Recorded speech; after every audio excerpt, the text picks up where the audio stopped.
बिस्मिल्लाहिर्रहमानिर्रहीम। अस्सलाम वालेकुम नाज़रीन, रब्बि इश्रह ली सदरी वयस्सिर ली अमरी वहलुल उक़दतम मिन लिसानी यफ़क़हू क़ौली। मैं हूं एहतशाम रहमान और आप देख रहे हैं टॉक टुडे। नाज़रीन, आज हम बात करेंगे आज की टॉप स्टोरीज़ के हवाले से। तो एस्टेब्लिशमेंट के हवाले से जो बयान शेख रशीद साहब का है उस पर काफ़ी सवालात उठ रहे हैं। उनकी जानब से ये कहा गया है कि हुकूमत और इस्टेब्लिशमेंट एक पेज पर हैं।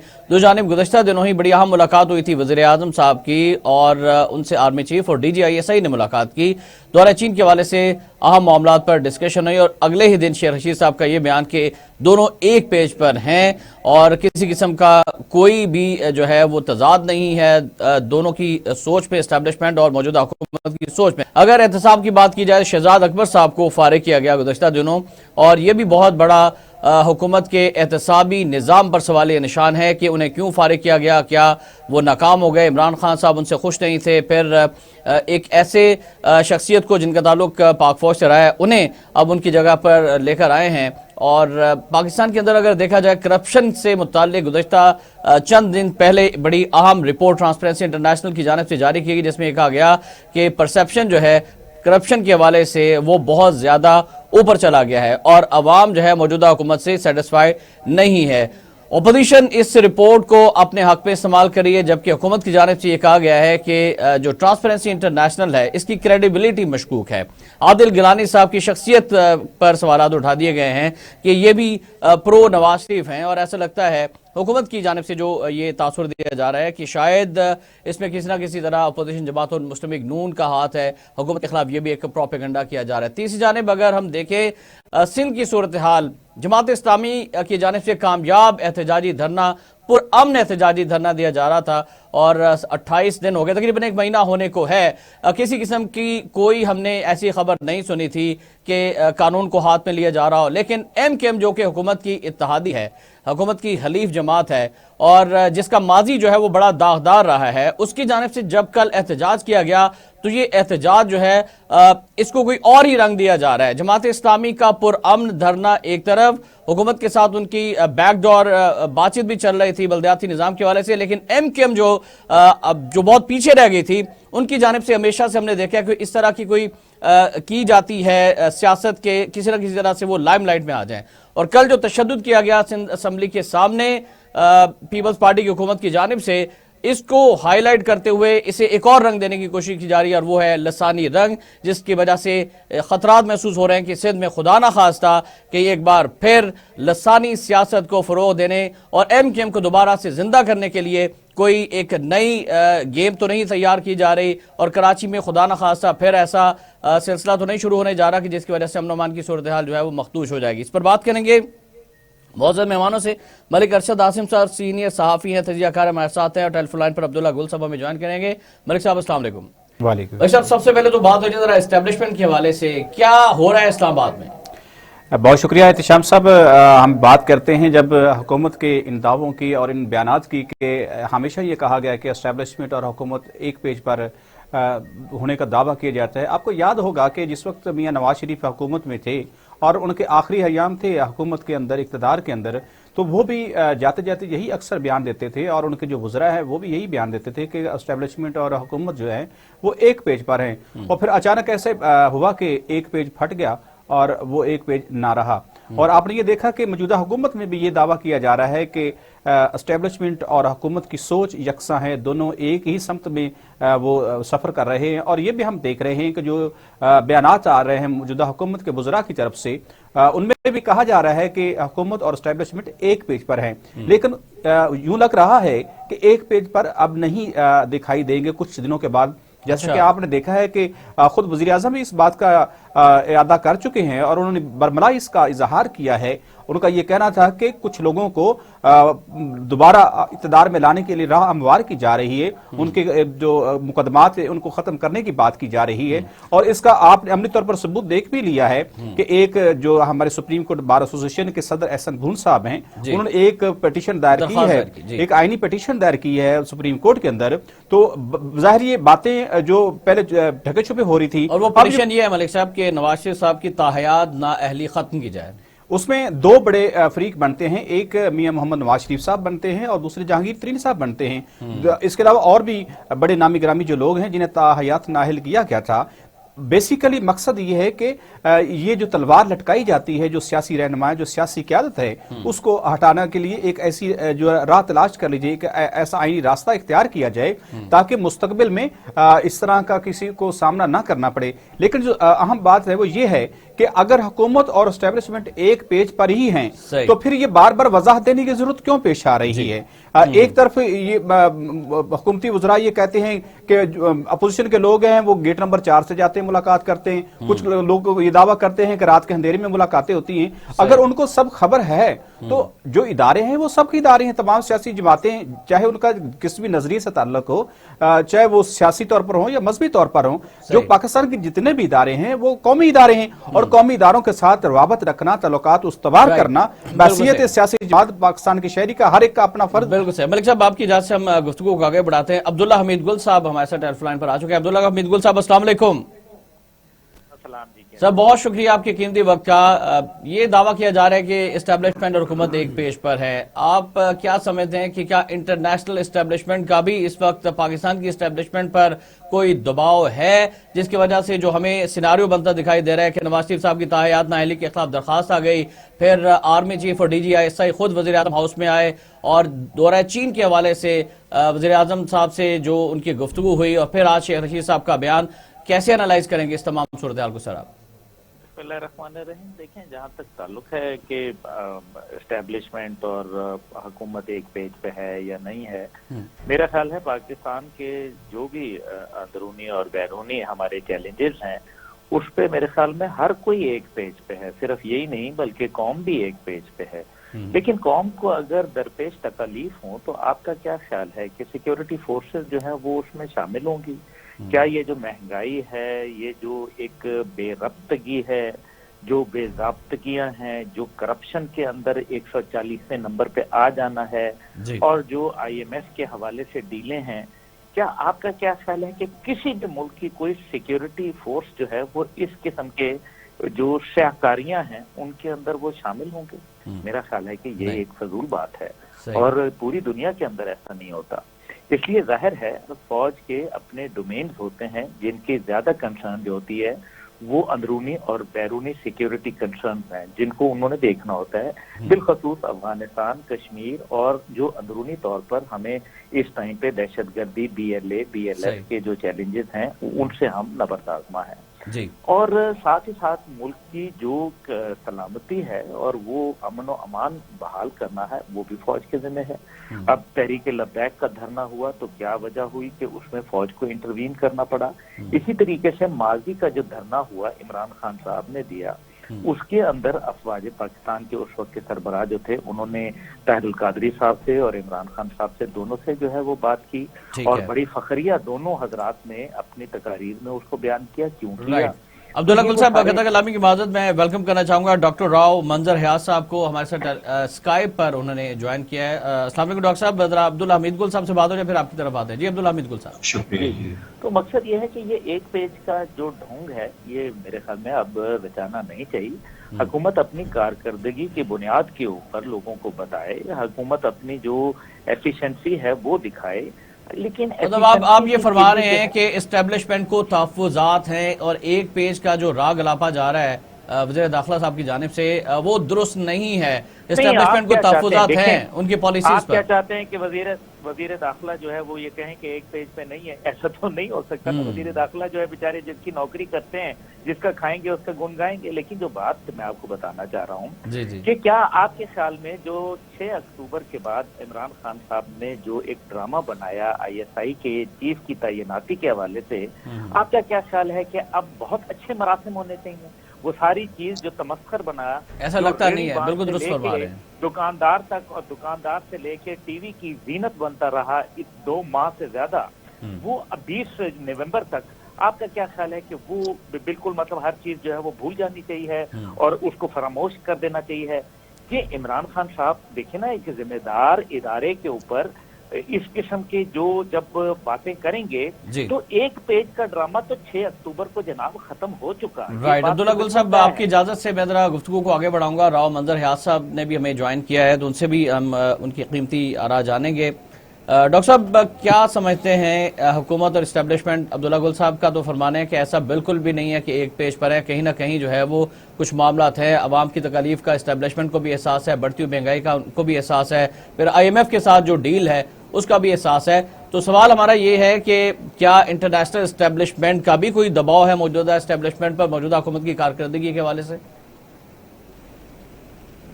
बहुत शुक्रिया जी, मैं मशहूर हूँ आपने प्रोग्राम में मदऊ किया मुझे। इनफैक्ट एक तालिब इल्म की हैसियत से मैं अर्ज करूंगा, मैं ना कोई दानिश्वर हूँ ना मैं कोई बात करने वाला हूँ। मुझे तो अब ये समझ नहीं आती कि जी ये इस्टेब्लिशमेंट क्या लफ्ज है और एक पेज क्या लफ्ज है और पॉलिटिकल लीडरशिप क्या लफ्ज है। मैं फेल टू अंडरस्टैंड। मैं तो ये अर्ज करूंगा जी कि हमारे हमसाए में इंडिया मौजूद है जी, और इंडिया के अंदर तो कोई ऐसी बहस नहीं होती जी जिस तरह की बहस हम सारा दिन करते रहते हैं। चलो इंडिया को भी छोड़ दे जी, इंडिया की मिसाल ले लेंगे तो शायद नाराज हो जाएंगे लोग कि जी दुश्मन मुल्क तो है। बांग्लादेश में भी ऐसी बात नहीं हो, बांग्लादेश के अंदर भी अब कोई ऐसी बात नहीं हो रही कि जी इस्टेब्लिशमेंट प्राइम मिनिस्टर और जी एक पेज 2 पेज या 3 पेज। देखिए हम लोग बुनियादी तौर पे लाहासिल किस्म की चीजों में चले गए हैं जिसके अंदर बात करनी भी मुश्किल है और बात ना करनी उससे ज्यादा मुश्किल। मुझे नहीं पता मेरे मुदब्बिर जो दोस्त हैं वो कौन लोग हैं जो इस वक्त मेरे साथ इस प्रोग्राम में है। मैं तो एक राइटर की हैसियत और मलिक अरशद आसिम साहब है सीनियर जर्नलिस्ट, मैं शुक्रिया अदा करता हूं इनको, ये मुझे एजुकेट कर रहे हैं। लेकिन दुनिया में किसी महज़िब मुल्क में इस तरह की डिस्कशंस जो हैं नहीं होती। किसी मुल्क में, मैं महज़िब का लफ्ज भी नहीं इस्तेमाल कर रहा, किसी बड़े मुल्क में भी नहीं होती, साउथ कोरिया में भी नहीं होती है। हम खुदारा हम कहां पहुंच गए हैं इस वक्त। जलीलो खार हो चुका है पूरा मुल्क। पासपोर्ट हमारा सिफर, इकोनॉमी हमारी सिफर, हमारी हर चीज कॉम्प्रोमाइज्ड, इंटेग्रिटी हमारी सिफर, ब्यूरोक्रेसी जीरो, अदलिया हमारी जीरो। बातें सुने तो जी कौन है जी किस पेज पे जी कमाल हो गया जी, ये हो गया वो हो गया। कोई कॉमन मैन आम आदमी जिसके लिए कायदे आजम मोहम्मद अली जिन्ना साहब ने मुल्क हासिल किया था, खुदारा उसकी तरफ वापस आए, कॉमन मैन की बात तो करे ना। ये कौन है जी 1 पेज और 2 पेज कौन है जी? कॉमन मैन किधर गया जी? कॉमन मैन की आम आदमी जिसमें मैं शामिल हूं, आप शामिल हैं जी, बिल्कुल दुरुस्त होगा। उसकी मिसाइल कौन हल करेगा? वो 2 पेज पे आएगा जी, वो 3 पेज पे आएगा। ये कैसी ला हासिल वैसे करते हैं। तो फिर ऐसे दावे की डॉक्टर साहब, ऐसे दावे की हुक्मरानों को और जो हमारे वफाकी वजीर हैं, वज़रा हैं, उनको ये क्यों जरूरत पेश आती है कि भाई एक पेज पर ताल्लुकात बहुत बेहतर है? वो किसको मैसेज दे रहे होते हैं? मैं अर्ज करता हूं अगर आप मुझे इजाजत देंगे तो। जी सर जी। हमने सर बोनों को अपना बादशाह बना लिया है। ये बोने हैं, ये वो बोने हैं जो 6-6 फुट की लकड़ियां जो है नीचे लगा के अपने आप का कद जो है 6.5 फुट दिखा रहे हैं। बताए ना जी, इनमें से कोई बात करे ना जी अमेरिका जाके बराबरी की सतह पे अमेरिकन प्रेसिडेंट से। छोड़ दे इसको, मेरी बात का बुरा ना बनाइएगा। नहीं बिल्कुल, किसी ताकत की अपनी राय, कीमती राय। किसी ताकतवर मुल्क के बादशाह के साथ, प्राइम मिनिस्टर के साथ, प्रेसिडेंट के साथ बात करें। यहां ये बड़े जी वो बने हुए तुर्रम खान बने हुए, अमेरिकन प्रेसिडेंट का टेलीफोन नहीं अटेंड करता, इंडियन प्राइम मिनिस्टर का टेलीफोन नहीं अटेंड करता, दुनिया का कोई बंदा इनसे बात नहीं करना चाहता। और यहां ये हमें बढ़ के सुनाते हैं और हिब्बुल वतनी पे हमें दावे करते हैं। और हम जब बात करते हैं तो हमें कहते हैं जी कि ये क्या बात कर रहे हैं। अच्छा, मैं जनाब आप जी, गुफ्तगू को कुछ आगे बढ़ाना चाहूंगा। अब्दुल्ला हमीद गुल साहब की राय लेना चाहूंगा, फिर मलिक साहब की तरफ आऊंगा कि एकदम से जो गुफ्तगू स्टार्ट हो गई है कि नवाज शरीफ साहब की ताहयात नाअहली के खिलाफ एक दरख्वास्त भी आ गई है सुप्रीम कोर्ट ऑफ पाकिस्तान में, तो आप और फिर खान साहब का जो अब्दुल्ला हमीद गुल साहब टेलीफोनिक सेशन था कौम से लाइव, उसमें उन्होंने कहा कि अगर मैं अपोजिशन में आ गया, मैं हुकूमत से बाहर निकाला गया तो मैं बहुत ज्यादा खतरनाक हो जाऊंगा। क्या कहेंगे इस पर आप?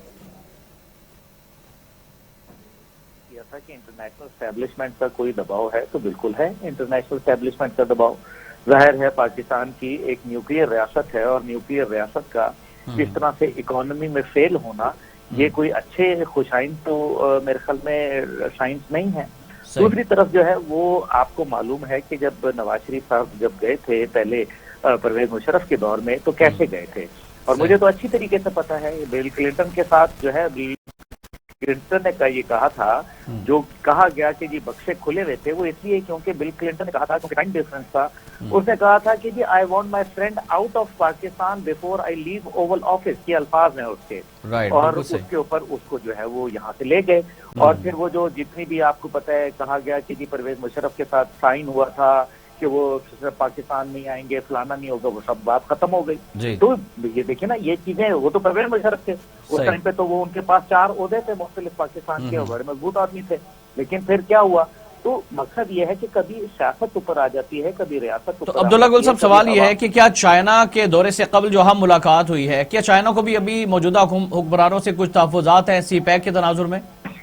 जी, पाकिस्तान के चाइना तो बहुत खफा है जी, सीधी सी बात है, तहफ़्फ़ुज़ात नहीं, मैंने तो खफा का लफ्ज इस्तेमाल किया। और दूसरी बात यह है कि देखें, ये कह देना कि वो वहाँ आ रहे हैं या नवाज शरीफ साहब आ रहे हैं या फलाना आ रहे हैं, मसला ये है कि ये सिस्टम नहीं चल रहा, और अगर ये सिस्टम नहीं चल रहा तो फिर इसका कोई मुतबादल तो करना पड़ेगा। और चाइना जाहिर है जब जाते हैं तो एक प्रॉपर ब्रीफिंग तो लेनी पड़ती है, और जाहिर है अभी मुख्तलिफ किस्म की बातें जो उनकी आई, जो कि ISI हेडक्वार्टर के अंदर भी जाने के मुतल्लिक बात हुई कि कहीं एक बात लीक हुई जिसका तरदीद कहीं भी नहीं आई, क्योंकि कहा गया कि जी वजीर आजम साहब जो थे वो रिलक्टेंट थे जाने के लिए। अच्छा। क्या मतलब है? आप क्या तिफलाना हरकतें कर रहे हैं, आप मुल्क के वजीर आज़म हैं, आपने अभी एस्टेब्लिशमेंट को धमकी लगा रहे हैं कि मैं सड़कों पे आ जाऊंगा तो खतरनाक हो जाऊंगा, मैं अवाम से राब्ता करूंगा, क्योंकि अगर ये जो धमकी थी ये अगर ऑपोजिशन के लिए होती तो ऑपोजिशन तो 3.5 साल से सड़कों पे मौजूद है, तो ये धमकी तो वहां आ जाती, लेकिन ये फिर अचानक क्यों लगाई गई है, क्या वजूहात हैं जो है वो लगाई गई है, ये देखिए ना। दूसरी तरफ जो है वो धरनों की बात आपने शुरू में अपने बयानिए में कही, देखें जो चाहे जमाते इस्लामी का धरना है या किसी और का है, ये तो धरनों का ऐसा टाइम आने क्यों देते हैं। देखिए, इनसे ज्यादा तो कौन जानेगा कि 126 दिन ये धरने पे बैठे, इनको तो चाहिए है कि ऐसे हालात पैदा ही ना होने दें कि किसी को धरना पे बैठे। अब जमाते इस्लामी है या कोई और है, वो जायज मुतालबात हैं, आप उनको क्यों इस नहज के ऊपर ला रहे हैं? चाहे वो TLP माजी के अंदर रही है, बाद में क्या नतीजा निकला, 1 करोड़ अरब का नुकसान हुआ पाकिस्तान को, और इवेंचुअली जो है वो मुआहिदात हो गए, तो फिर ये तो अच्छा काम नहीं हुआ। जी जी, ठीक है। अब्दुल्ला बिन गुल साहब, आपका बहुत शुक्रिया। नज़ीर, हमें एक ब्रेक पर जाना है, ब्रेक से वापस आएंगे तो राव मंजर हयात साहब, मलिक अरशद आसिम साहब, मियां सैफ रहमान साहब हमें स्टूडियो में ज्वाइन करेंगे। हमारे साथ रहिएगा।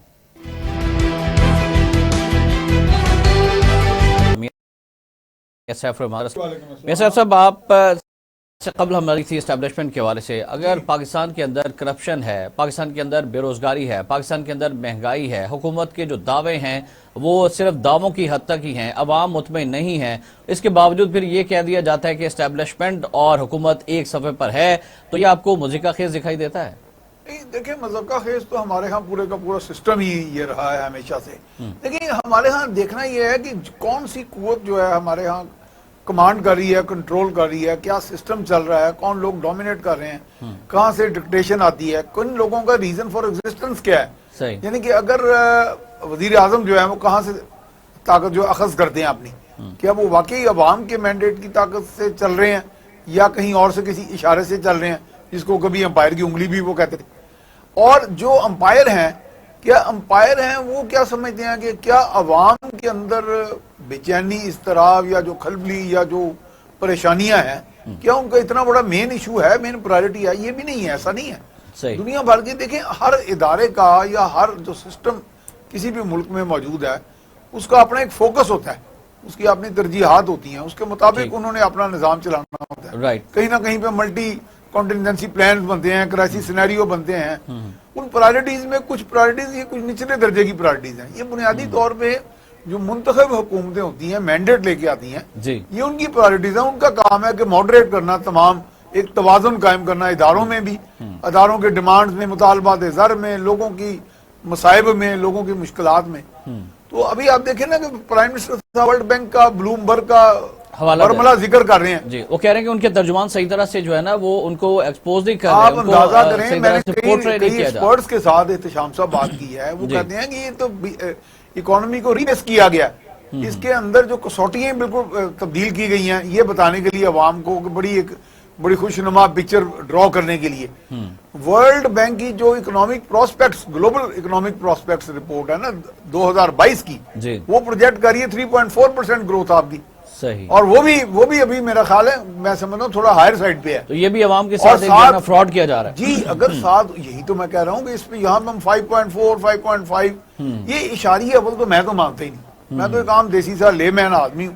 میں تو کہتا ہوں اشاریہ وہ ہے جو عام صارف کو سیٹسفائی کرے. ایگزیکٹلی, عام انسان کو گلی میں بیٹھا ہوا روٹی کی قیمت, چائے کا کپ, دو وقت کی روٹی کا محتاج ہے, اس کی سیٹسفیکشن کو سامنے رکھے. ایگزیکٹلی, جیسے کنزیومر, جیسے وہ کہتے ہیں نا جی کرپشن پرسپشن انڈیکس, جی جی, میں کہتا ہوں consumer satisfaction index who. Exactly, but لیکن ہیپینس انڈیکس ہے ویسے میرا خیال. ملک صاحب میں ذرا ملک صاحب کی طرف ہوں, پھر ڈاکٹر صاحب کی طرف جانا ہے مجھے. ملک صاحب, ٹرانسپیرنسی انٹرنیشنل کی جو رپورٹ ہے اس کو کافی یہ کیا جا رہا ہے, پروپیگیٹ کیا جا رہا ہے, اور یہ کہا جا رہا ہے کہ یہ شاید درست نہیں ہے حکومت کی جانب سے, لیکن اپوزیشن اسے اپنے پوائنٹ سکورنگ کے لیے بھی استعمال کریے, یہ حکمرانوں کا دعویٰ ہے. کیا حقیقت ہے؟ احتشام صاحب, اگر ہم کرپشن کی بات کرتے ہیں, اس حوالے سے بہت سے ایسے پردہ نشین ہیں جن کے نام سامنے آ جائیں گے جب اس کو ہم تذکرہ چھیڑیں گے. آپ دیکھیں, آپ نے ایک جسٹ بجلی کا میٹر لگوانا ہو تو آپ کو کتنے پاپڑ بیلنے پڑتے ہیں. وہاں کرپشن کا لیول دیکھ لیں. آپ نے سوئی گیس کا میٹر لگوانا ہے, وہاں جا کے دیکھ لیں. ایون کہ آپ نے اپنی ذاتی زمین کی فرد لینی ہے تو فرد لے کے دکھا لیں بغیر پیسے کے, آپ کو کون جاری کرے گا. یہ کرپشن کے حوالے سے جہاں پہ اس وقت پاکستان سٹینڈ کر رہا ہے, 140 نمبر پہ ہم آ چکے ہیں, تو یہ مجموعی طور پر تمام اداروں کے اندر کرپشن ہے. جو وزیر اعظم صاحب نے اعلان کیا تھا, جو دعویٰ کیا تھا, جو وعدے کیے تھے, جو سبز باغ دکھائے تھے قوم کو کہ میں حکومت کے اندر آ کر کرپشن ختم کر دوں گا, لوٹا ہوا سارا مال واپس لے آؤں گا, اب تک یہ بتائیں کہ یہ ابھی جو گئے ہیں شہزادہ صاحب جو گئے ہیں, استعفیٰ دے کے گئے ہیں, کیا کارکردگی. روز پریس کانفرنس ہم سنتے تھے اور یہ دعویٰ کیا جاتا ہے کہ ہمارے پاس صندوق ہیں, ثبوتوں کے ہیں جناب, بریف کیس بھر گئے ہیں اور یہ کر دیں گے, وہ کر دیں گے. کہاں گیا بھائی آپ قوم سے جو آپ نے وعدے کیے ہیں, جو دعوے کیے ہیں, وہ کتنے سچ ثابت ہوئے. پہلی بات تو یہ کہ آپ نے جو مینیفیسٹو میں یہ کہا تھا اس میں آپ ناکام ہوئے ہیں.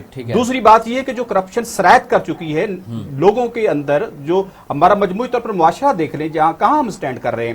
تو اب بات کرنا کا جو مقصد ہے, جو بیان کرنا چاہتے ہیں, جو گفتگو جس پہ ہم کر رہے ہیں, وہ یہ ہے کہ یہ جو کرپشن کا دعویٰ کیا گیا یہ صرف سیاسی پوائنٹ سکورنگ تھا, اور اس میں حقیقت کہیں بھی نظر نہیں آ رہی کہ اگر یہ کرپشن ختم ہو گئی ہے ہمارے معاشرے میں یا کم ہوئی ہے بقول وزیر اعظم صاحب جیسے فرما رہے ہیں, جو دعویٰ کر رہے ہیں, تو بھائی اگر یہ کرپشن ختم ہو گئی ہے تو عام بندے کے مسائل حل کیوں نہیں ہو رہے. آج مہنگائی کا لیول آپ دیکھ لیں, آپ اداروں کے اندر جو دیکھ رہے ہیں کہ جو لوگوں کے مسائل, جو چیلنجز روز لائنیں لگی ہوئی, مسائل بڑھ رہے ہیں, کرپشن ختم ایون کہ احتشام صاحب آپ نے کسی کا تبادلہ جائز کام بھی کروانا ہے, وہ بھی کرنے کے لیے کوئی تیار نہیں. اچھا, رامندر ریاض صاحب کافی بیرون ملک بھی رہے ہیں. ڈاکٹر صاحب آپ سے جانا چاہیں گے, آپ کیسے دیکھتے ہیں کرپشن کے حوالے سے ٹرانسپیرنسی کی رپورٹ کو, اور پھر شہزاد اکبر صاحب کو فارغ کر دیا گیا کہ آپ کو تو ٹاسک دیا گیا تھا کہ آپ نے لوٹی ہوئی دولت واپس لے کر آنی ہے, آپ نے گھنٹوں پریس کانفرنس کی, لوگوں کا ٹائم ضائع کیا, میڈیا کا ٹائم ضائع کیا اور حکومت کا پیسہ برباد کیا, لیکن آپ لوٹا ہوا پیسہ واپس نہیں لے کے آ سکے. آپ مصدق عباسی صاحب کو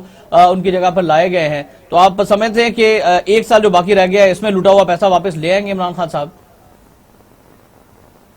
دیکھیے جی, لوٹا ہوا پیسہ تو کوئی بھی واپس نہیں لا سکتا. پاکستان ایک انتہائی کمزور ریاست ہے جس میں انتہائی کمزور ادارے ہیں اور انتہائی کمزور پولیٹیکل لیڈرز ہیں. تو یہ تو آپ بھول جائیں کہ یو کے جیسے اسٹرانگ ملک سے یہ ایک آنا بھی لا سکتے ہیں. ان میں کیپیسٹی نہیں ہے, ول نہیں ہے, اور یہ لوگ جو ہیں بنیادی طور پہ تھیٹر کے لوگ ہیں, یہ تماشبین لوگ ہیں جو عزتیں لٹا کے اور عزت دوسروں کی پگڑیاں اچھال کے خوش ہونے والے لوگ ہیں. اور یہ عمران خان نہیں ہے صرف، اس سے پہلے بھی یہی لوگ تھے، اسی طرح کے لوگ تھے. آپ کے پاس کوئی سنجیدہ لیڈرشپ گزشتہ 40-50 سال سے ہے ہی نہیں. اب کرپشن کی آپ بات فرماتے ہیں، میں عرض یہ کروں گا کہ کرپشن تو سر 1947 سے لے کے ذرا 60s تک سیٹلمنٹ کی کرپشن دیکھ لیجئے کہ پاکستان سے وہ لوگ جن کے پیر میں چپل نہیں تھی وہ دہلی میں جا کے سینٹرل ریکارڈ روم سے فرد نکلواتے تھے اور یہاں آ کے 40 مربع الاٹ کروا لیتے تھے اور بادشاہ بن جاتے تھے اور جاگیردار بن جاتے تھے. اس وقت کیونکہ کرپشن انڈیکس کوئی نہیں تھا، اس وقت دیکھنے والا کوئی نہیں تھا، اس وقت چیلنج کرنے والا کوئی نہیں تھا. تو آج کی کرپشن کے مقابلے پہ 1947 سے لے کے اگلے 20 سال تباہ کن کرپشن ہوئی ہے اور وہی فیملیز رول کر رہی ہیں. صحیح. یعنی قدرت اللہ شہاب اپنی کتاب میں لکھنے پہ مجبور ہو گئے کہ ڈائریکٹر انڈسٹریز کے طور پہ ایک آدمی نے کلیم داخل کیا کہ اس کے پاس ایک شیئر تھا انڈیا میں اور اس کو شیئر واپس کیا جائے پاکستان میں. صحیح. سر کس ملک میں رہتے ہیں، کیا باتیں کرتے ہیں؟ باتیں تو ہم بھی کر رہے ہیں. جی جی بالکل. باتیں جو ہے وہ ڈسکشن چلتی رہے گی. رائٹ. میاں سیف الرحمان صاحب سے ہم ذرا آپ کی اجازت سے سر ہم جاننا چاہیں گے کہ کیا واقعی حقیقت ہے ٹرانسپیرنسی انٹرنیشنل کی رپورٹ، یا عمران خان صاحب کہتے ہیں کہ نہیں یہ جھوٹ کا پلندہ ہے، فواد چوہدری صاحب کہتے ہیں کہ یہ ہماری حکومت کے خلاف سازش ہے؟ میاں صاحب. نہیں میرا خیال ہے راؤ صاحب نے بڑا اچھا انالیسس دیا ہے اور بیک گراؤنڈ نالج رکھتے ہیں وہ ماشاءاللہ، بڑی he has deep insight into the things. میں نے بھی اپنے طور پہ یہ جو مطالعہ اور مشاہدہ کیا کہ کرپشن کے باقاعدہ ایسے کوئی کرپشن کے آپ کے پوائنٹس ہوتے ہیں، آپ کی کئی لیکیجز ہوتی ہیں، کئی ویکنیسز ہوتی ہیں سسٹم میں، انہوں نے بالکل صحیح آئیڈینٹیفائی کیا ہے. اس کی بنیاد پر ہی کرپشن ہے. کرپشن بنیادی طور پہ کہتے کسے ہیں کہ عوام کو ان کے ڈیو رائٹ سے محروم کر دینا، جو ان کو ایک اپنے ایک ٹائم فریم کے اندر ریاست ان کو ایک ریلیف یا ان کو ایک ضرورت پوری کرنے کی جہاں پہ پابند ہے اپنی کیپیسٹی کے اندر رہتے ہوئے، وہاں پہ وہ ڈینائی ہو جائے رائٹ آپ کو.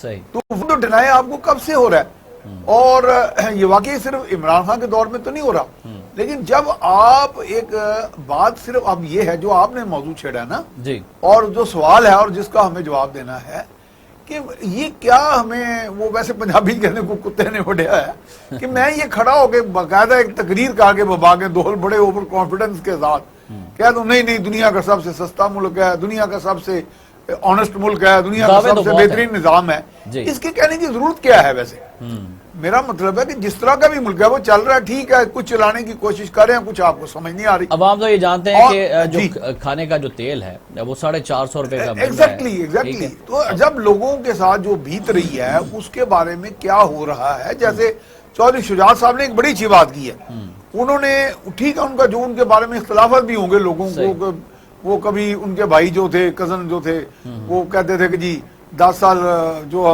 وردی میں بھی میں صدر کو دیکھنا چاہوں گا، یا اس طرح کی بھی باتیں، وہ ان سے ہٹ کے بھی ایک گورننس کا وہ پورا پیٹرن سمجھتے ہیں، ہماری سوسائٹی کو سمجھتے ہیں، کہاں کہاں پہ کیا چیزیں ہوتی ہیں یا کون پس منظر میں ہوتی ہیں. اب وہ کہتے ہیں کہ جناب ایک ہی نواز شریف کو لانے کا، لے جانے کا، پکڑنے کا، اندر دینے کا، تننے کا، فلسفے سے خود تھوڑی دیر کے لیے باہر آ جائیں. صحیح. عوام کے جو ایشوز ہیں ان پہ بھی کام کریں. تو کیا نواز شریف صاحب واپس آ رہے ہیں؟ تاحیات نائب نہیں، وہ تو کہہ رہے ہیں کہ نہیں آ رہے، وہ تو کہہ رہے ہیں. دیکھیں جی پہلی تو بات یہ ہے کہ نواز شریف صاحب بھی اگر آئیں گے تو کسی گارنٹیز یا کوئی رپورٹیں جس طرح پہلے بنی ہیں اس طرح کی کوئی گارنٹی میں بن جائیں گی. پہلے بھی تو آپ دیکھیں نا کسی گارنٹی پہ وہ باہر چلے گئے، آپ گئے، وہ تو پھر نواز شریف ہیں. میں راؤ صاحب میرے سے بلکہ زیادہ بہتر جانتے ہیں، میں ان کا نام نہیں لوں گا. تو ایک بہت بڑے کیس میں، ایک شبنم ڈکیتی کیس میں لوگ جو تھے وہ بڑے بڑے انفلوئنشل لوگوں کے عزیز تھے، تو میں ان کو جانتا تھا بڑی اچھی طرح. راؤ صاحب بڑی اچھی طرح جانتے ہیں. تو میں نے انہیں کہا، ایک بچے کو کہا، میرے بچوں کی طرح تھے، تو میں کہا یار تم نے کیسے مینج کیا، تمہیں تو اتنی سزائیں. وہ کہتا جی بس وہ ہم نے ایک بیرونی قوت جو تھی ہمارے ساتھ وہ شامل ہوئی، وہاں سے ٹیلی فون آیا تو سارے معاملہ ٹھیک ہو گیا. تو وہاں بیرونی اور اندرونی دونوں قوتیں جب اس طرح چلیں گی تو یہ معاملہ. اچھا میں راؤ صاحب کی طرف ہی جاننا چاہوں گا. سیف صاحب نے اشارہ کیا. راؤ صاحب آپ سمجھتے ہیں کہ اندرونی اور بیرونی قوتیں اب چاہتی ہیں کہ نواز شریف صاحب کی تاحیات نااہلی ختم ہو جائے اور وہ پاکستان میں واپس آئے، چوتھی بار وزیر اعظم بنے؟ دیکھیے میرے پاس کوئی انفارمیشن تو نہیں ہے، میں تو صرف انالیسس کی بنیاد پہ آپ کو عرض کر سکتا ہوں. آپ کا انالیسس ہی چاہتے ہیں جی میں انالیسس کی بنیاد پہ عرض کر سکتا ہوں کہ بدقسمتی یہ ہے کہ ہمارے ملک میں کچھ شخصیات جو ہیں وہ ملک سے بڑی ہو گئی ہیں. وہ اچھی بات ہے یا بری بات ہے، اس پہ ایک ڈیبیٹ رہنی چاہیے، ہونی بھی چاہیے. اور میاں نواز شریف صاحب جو ہیں ان کے اب تعلقات جو ہیں ان کی فیملی کے، ان کی دولت، ان کی جائیداد اتنی زیادہ ہے کہ پوری دنیا میں کوئی بھی طاقت انہیں اگنور کرنے کی پوزیشن میں نہیں رہی. اب مسئلہ یہ ہے کہ آپ یہ جو تھا شہزاد اکبر صاحب، اس جیسے بندوں کے تھرو، جن کا میں شہزاد اکبر صاحب کو ذاتی طور پہ تو نہیں جانتا، لیکن ان کے تھرو آپ ان بندوں کو گھیرنے کی کوشش کر رہے تھے جو کہ انتہائی قداور لوگ ہیں ہر لحاظ سے. تو ہوا کیا کہ شہزاد اکبر صاحب جو ہیں ان کے متعلق ابھی تک عمران خان صاحب نے نرمی کا ہاتھ رکھا ہوا ہے کہ یہ نہیں بتایا کہ نکالا کیوں ہے. کیا نہیں پتا کسی کو کہ پاکستان کے سب سے بڑے ریئل اسٹیٹ ایجنٹ کے ساتھ انہوں نے ڈیل کی تھی اور اس کے پیسے جو ہیں اس میں سے انہوں نے کٹ لیا ہے لندن میں؟ کیا یہ بات کسی سے چھپی ہوئی ہے اب؟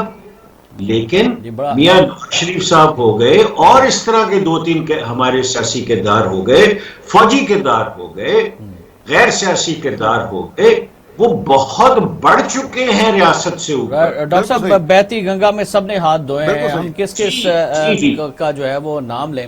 پروگرام کا آخری حصے میں اگر ہم بات کر لیں تھوڑی سی سندھ کے حوالے سے ناظرین، تو سندھ کے اندر جو معاملہ چل رہے ہیں، جو گزشتہ روز جو معاملہ ہوا، جماعت اسلامی کا دھرنا بلدیاتی جو قوانین ہیں اس کے خلاف تھا، بڑا پرامن دھرنا چل رہا تھا. پھر ایم کیو ایم کی جانب سے کل جو ریلی نکالی گئی، اس کے بعد ناخوشگوار واقعہ پیش آیا.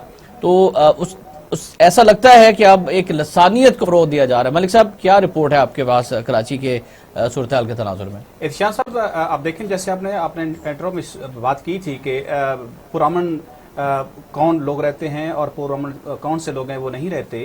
آپ ایم کیو ایم کی تاریخ سے آپ کراچی میں رہ آ چکے ہیں، وہاں پہ آپ اداروں میں کام بھی کر چکے ہیں، میرے سے زیادہ بہتر جانتے ہیں. ایک وقت یہ تھا کہ ہم جیسے ٹی وی پہ بات کر رہے ہیں، یہ ایسے بات کرنا بھی مشکل تھا. دیکھیں احتجاج ہر سیاسی جماعت کا حق ہے، چاہے وہ مذہبی جماعت ہے یا وہ کوئی سیاسی جماعت ہے. لیکن اصل معاملہ یہ ہے کہ کیا کوئی قانون کو ہاتھ میں لے رہا ہے؟ اگر کوئی قانون کو ہاتھ میں لے رہا ہے تو پھر سٹیٹ ہے وہ اپنا آپ بنواتی بھی ہے اور دکھاتی بھی ہے. آج پورا کراچی کو بند کرانے کی کوشش کی گئی ہے. ایک وقت تھا کہ ایک کال پہ پورا کراچی بند ہو جاتا تھا. آج وہ اشارے کہاں گئے؟ آج وہ قوت کہاں گئی؟ اور آج وہ لوگ تو وہی ہیں، سب کچھ وہی ہے، لیکن وہ اصل پیچھے جو پاور تھی، جن اشاروں پہ وہ خود بھی ناچتے تھے اور نچاتے بھی تھے لوگوں کو، اب میرا خیال ہے کہ وہ ہاتھ سر پہ نہیں رہا. اس لیے آج ہم نے جو دیکھا ہے، پریس کانفرنس بھی ہوئی ہے، مختلف سیاسی رہنماؤں کی، پیپلز پارٹی کی طرف سے بھی ہوئی ہے، ایم کیو ایم کی طرف سے بھی ہوئی ہے. تو بات یہ ہے احتشام صاحب کے اپنا احتجاج ضرور ریکارڈ کروایا جائے، لیکن آپ دیکھیں نا کہ ایک اتنا بڑا ایونٹ پاکستان کے جو کھیل کے میدان جو ویران ہوئے تھے، اب وہ آباد ہوئے. کراچی میں جو حالات چل رہے ہیں، پی ایس ایل کا آغاز ہو چکا ہے، آپ کا سی پیک کا معاملہ اسی وجہ سے، اسی جو انتشار ہمارے ملک کے اندر چل رہا ہے، اسی بنیاد پر آپ دیکھ رہے ہیں کہ جو چائنا ہے وہ پیچھے ہٹتا نظر آ رہا ہے. آپ یہ کہنا چاہ رہے ہیں کہ ایم کیو ایم نے پی ایس ایل کو سبوتاج کرنے کی بھی کوشش کی ہے، اس طرح کا احتجاج کر کے اور لسانیت کو ہوا دینے کی کوشش کیا ہے. جماعت اسلامی بڑے پرامن طریقے سے، میاں صاحب کیا کہیں گے، بڑے پرامن طریقے سے احتجاج جاری تھا اور جمہوریت میں احتجاج سب کا حق ہے. یقیناً جب آپ احتجاج کے لیے دیکھیں، جب تک آپ چیزوں کو فورس ہی نہیں کر سکیں گے، ان کو فورس ٹال نہیں کر سکیں گے، ان کی پیش بینی یا پیش بندی نہیں کر سکیں گے ایڈمنسٹریٹولی. آپ کے پاس اتنے اچھے ایڈمنسٹریٹو موجود ہیں، ایک ایڈمنسٹریٹو پورا ڈھانچہ موجود ہے. پیپلز پارٹی کی ڈٹائی بھی آپ کو دکھائی دیتی ہے. میں وہ کہتا ہوں کہ وہ بھی وہاں موجود ہے، اسے کام لینا ہی. دیکھیں نا، ایک چیف منسٹر ہوتا ہے، وہ ایک چیف ایگزیکٹو ہوتا ہے، وہ پولیٹیکل ایگزیکٹو ہوتا ہے، پولیٹیکل مینڈیٹ کے ساتھ اوپر آ بیٹھتا ہے. لیکن جب وہ مشینری کو اپنی کہے گا کہ جناب ہمارا ٹارگٹ یہ ہے کہ یہاں امن ہو اور معاملہ جو ہے وہ سب کو اپنی آواز جو ہے وہ آواز جو ہے اپنی بلند کرنے کا موقع دیا جائے. لیکن جہاں پہ مینڈیٹ یہ دیا جائے کہ جی آواز دبانی ہے at all cost, P S L نہ ہو جائے، فلاں نہ ہو جائے، ریڈ زون نہ ہو جائے، اس طرح کی باتیں جب آپ کہیں گے تو پھر کہیں نہ کہیں احتمال ہے کہ جو بالکل نچلی سطح پہ جب کمانڈ جاتی ہے تو وہ باقاعدہ ضروری نہیں ہے کہ وہ اس کمانڈ میں وہ वही सोच रहे हाँ। जो ऊपर सोच है, अगर सूझबूझ रह जाए। ठीक, मलिक साहब आप समझ रहे स्पॉट बात का हाँ जी, खराबी भी पैदा हो जाती है। खराबी पैदा। मैं राव साहब से की तरफ जाने से पहले मलिक साहब से जानना चाहूंगा, आप समझते हैं कि कोई ऐसी कुव्वतें हैं कि जो दोबारा एमकेएम के मुर्दा घोड़े के अंदर जान डालने की कोशिश करें कि दोबारा से वो लसानियत को फरोग दे दिया जाए? इत्तेशाम साहब, आपके इल्म में कि हुकूमत ये ऐलान कर चुकी है बल्दियाती इलेक्शन होने जा रहे हैं, तमाम सूबों के अंदर होने जा रहे हैं। अब ये वक्त है, बेहतरीन वक्त है अपने आप को मनवाने के लिए, क्योंकि ये जो साल चल रहा है ये समझ के इलेक्शन का साल चल रहा है। इलेक्शन से पहले इस तरह की तैयारी की जाती है, इस तरह का माहौल बनाया जाता है, आवाम की हमदर्दियां हासिल करने की कोशिश की जाती है, और साथ साथ ये भी होता है कि जो आगे वो मैनिफेस्टो लेके आ रहे हैं उसके ऊपर उन्हें पूरे इलेक्शन की कैंपेन चलानी होती है। ठीक है, अगर लिसानियत की हम बात करते हैं तो जिस जमात की बात कर रहे हैं तो ये तो साल से इसी ही लिसानियत पे सियासत कर रहे हैं, महाजर पर ही सियासत कर रहे हैं। लेकिन आप ये देखें कि ये जो ऐसी चीज है, ये ऐसी आप समझने की तजारत है कि ज्यादा देर नहीं चलती। और जब मेयर वसीम अख्तर थे तो उनके ऊपर जो करप्शन के इल्जामात हैं, फिर बाबर गौरी अभी तक वापस नहीं आए, फिर डॉक्टर इशरत उल इबाद जो बॉक्सेस भर भर के पाकिस्तान से लूट कर ले गए, उसका भी कोई सवालिया निशाना था, अभी तक वो दौलत भी वापस नहीं आ सकी। राव मंजर यार साहब, आप सिंध की सूरत हाल को कैसे देखते हैं? जमात इस्लामी तो पुरअमन धरना दे रही थी, लेकिन एमकेएम के एहतजाज के बाद एकदम से पुरतशद्दुद वाक़यात का वहां पर सिलसिला शुरू हुआ है। गुजारिश ये है जी कि पीपल्स पार्टी एक अजीम शान पार्टी थी, चारों सूबों के अंदर ये वाहिद पार्टी थी जिसकी प्रेजेंस मौजूद थी। मोहतरम जरदारी साहब की वजह से वो रूरल सिंध की पार्टी बन के रह गई है, और वो भी इस वजह से कामयाब है कि उसके ऊपर उनका इंटरम सेटअप का डंडा होता है, क्योंकि इंटरम सेटअप जो है वो हमेशा सिटिंग चीफ मिनिस्टर और उस एक खास एंगल से लिया जाता है। ठीक, पीपल्स पार्टी जो है अपनी रिट मुकम्मल तौर पे लूज कर चुकी है, बल्कि मुकम्मल नहीं कहना चाहिए, काफी हद तक लूज कर चुकी है। और कल जो शर्मनाक हरकत हुई है जिसके अंदर आपने पॉलिटिशियंस को मारा है, पीपल्स पार्टी का मैनिफेस्टो ही ये कहता है कि ये गलत है, किसी और तरफ जाने की जरूरत नहीं है। फ्रीडम ऑफ एक्सप्रेशन को जुल्फकार अली भुट्टो, बेनजीर भुट्टो साहिबा ये तो हमेशा उनको एनकरेज फरमाते तो थे। आप फरमा रहे हैं कि तशद्दुद की जिम्मेदार पीपल्स पार्टी की हुकूमत है, और जो एमकेएम का मुतालबा है कि वज़ीर आला को हटाया जाए वो दुरुस्त है? मैं समझता हूं जी कि वजीर आला को तो बहुत पहले हटा देना चाहिए था। इस वजीर आला ने क्या डिलीवर किया है जी? कौन सी ऐसी चीज है सिंध में जो इस वजीर आला ने ठीक की है? सही। और उनके मुतालिक तमाम न्यूज़पेपर्स के अंदर आ चुका है कि जब वो फाइनेंस मिनिस्टर थे तो बुनियादी तौर पे वो मोहतरम जरदारी साहब के अकाउंटेंट थे। अब इससे ज्यादा क्या आगे बात की जा सकती है? राइट सर, 2 मिनट है हमारे पास। मैं जरा मियां साहब से भी ये सवाल उनके सामने रखूंगा, क्या एमकेएम के मुतालबात दुरुस्त हैं, और वाकई आप समझते हैं कि ये जो लसानियत की को हवा दी जा रही है इसका जिम्मेदार पीपल्स पार्टी है, एमकेएम नहीं है? मुख्तलिफ किस्म की आरा सामने आ रही है। नहीं, देखें कई अवामिल हैं वहां पे, और वो उसका एक पूरा गहरा पस मंजर है। वो तो कई ऐसी चीजें वहां पे बैकग्राउंड में चल रही हैं और काफी देर से चल रही हैं, और उनको हवा देने की कोशिश को तीसरी कुव्वत भी कर तो लेती है। बल्दियात का काला कानून क्यों नहीं खत्म करती पीपल्स बुनियादी पार्टी? तौर पे वहां पे जो झगड़ा है वो यही है कि एमकेएम ये समझती है कि हमारे स्टेक्स जो है कराची में, और कराची का शेयर जो है, कराची को कट डाउन टू साइज किया जा रहा है, एमकेएम को किया जा रहा है। ये जो नया बल्दियाती मुकामी हुकूमतों का कानून लाया जा रहा है, मेयर जो है वो वज़ीर आला जो है वो मुंतखब करेगा। हुकूमत अपना ऊपर डंडा ऊपर रखेगी, पूरी हेजेमनी। जी जी, असल में वो झगड़ा पैसे का रोल है ना जी, सर? झगड़ा पैसे का, चौधराहट का, दोनों का है ठीक है, बुनियादी तौर पे, और इसीलिए ये एहतजाज हो रहे हैं। राइट, उसको हवा जिस तरह की मर्जी को दे दे। ठीक। मलिक साहब क्या कहना चाहेंगे? देखें इत्तेशाम साहब, जमात इस्लामी के मुतालबात मानने के हवाले से कोई बातचीत हुई है? कुछ इस वाले से हमें खबर दें। इत्तेशाम साहब, ये बात देखें ना कि पंजाब के अंदर जो बल्दियाती एक्ट बना है उस पर क्या इत्तेफाक राय हुआ है। आप खैबर पख्तूनख्वा की मिसाल देख लें, क्या अपोजिशन उस पर मुत्तमिन है। आप सिंध की हम जब बात कर रहे हैं तो क्या तमाम जो स्टेक होल्डर्स हैं वो सारे इस पर मुत्तफिक हैं? कहीं पर भी इत्तेफाक नहीं पाया जा रहा। और जमहूरियत का हुस्न भी यही है कि इख्तिलाफ राय तनकीद भी होती है और खुलकर इजहार भी होता है। और हमने ये भी देखा है कि अगर जब इस तरह की बहस छिड़ जाती है और जब इस तरह का एक आगाज हो जाता है तो ये फिर बात दूर तक जाती है। लेकिन इस बल्दियाती निजाम में जो सिंध है उस पे तो पीपल्स पार्टी की डिक्टेटरशिप दिखाई दे रही है। नहीं, ऐसा नहीं है इत्तेशाम साहब। आप देखें ना कि अगर खैबर पख्तूनख्वा के अंदर अपोजिशन ने बहुत एहतजाज किया था, वहां पे पंजाब के अंदर मुस्लिम लीग नवाज ने बहुत एहतजाज किया था जो इत्तेहादी थे, اور اسی طرح جو باقی اتحادیے سندھ کے اگر احتجاج کر رہے ہیں اندر تو یہ ان کا حق ہے. ہاں یہ بات ضرور ہے کہ اگر ہم اس پہ کنسنسس ڈیولپ کرتے ہیں, تمام سیاسی جماعتوں کے جو لوگ ہیں ان کے اوپر مشتمل ایک کمیٹی بنائی جائے, اتفاق رائے سے اگر ہوتا ہے تو یہ بہت اچھا ہے. اس سے لسانیت بھی دفن ہو جاتی ہے, اس سے جمہوریت جو گراس روٹ لیول تک پہنچنا جس کا حق بنتا ہے وہ بھی مضبوط ہوتی ہے. اور سب سے بڑھ کر یہ ہے کہ اگر آپ جمہوریت کو نچلے درجے پہ لے کے جاتے ہیں, گراس روٹ لیول پہ لے کے جاتے ہیں, تو یہ پاکستان کے مفاد میں, یہ عام آدمی کے مفاد میں ہے. بہت شکریہ سر قیمتی وقت کا. ملک ارشد عاصم صاحب, میاں سیف الرحمان صاحب, ڈاکٹر راؤ منظر حیات صاحب, تھینک یو ویری مچ ہمارے ساتھ پروگرام میں شریک گفتگو رہے. ناظرین, اس دعا کے ساتھ کہ اللہ تعالیٰ پاکستان کا حامی ناصر, اور جو بھی معاملات ہیں پاکستان میں, بالخصوص سندھ کی اگر ہم بات کر رہے تھے تو سندھ میں لسانیت کی سازش کو بالکل ناکام بنانا ہوگا. تمام سیاسی جماعتوں کو جو ہے وہ ایک پیج پر آ کر اس سازش کو ناکام بنانا ہے, اور زیادہ ذمہ داری جو ہے وہ پاکستان پیپلز پارٹی کے اوپر ہے, جو اپنے آپ کو وفاق کی جماعت کہتی ہے.